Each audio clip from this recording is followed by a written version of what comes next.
ஆண்டவர் கேட்கிறார், உங்களை கேட்கிறார், என்னை கேட்கிறார். ஏற்கனவே ஆண்டவர் கேட்டார், மக்கள் என்னை யார் என்று சொல்லுகிறார்கள் என்று எல்லா சீடர்களையும் கேட்டார். அடுத்த கேள்வியாக நீங்கள் என்னை யார் என்று சொல்லுகிறீர்கள் என்று கேட்டார். பேதுரு பதில் சொன்னார்.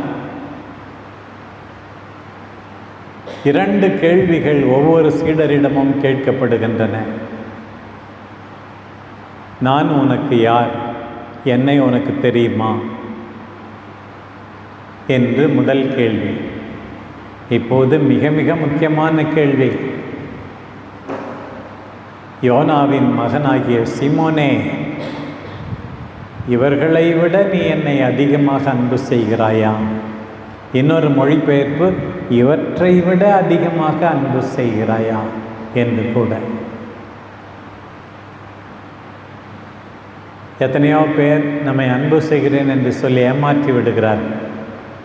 எல்லாரும் உண்மையானவர்களாக இருப்பதில்லை. நிரந்தரமாக அன்பு செய்பவர் நம் ஆண்டவர் தான்.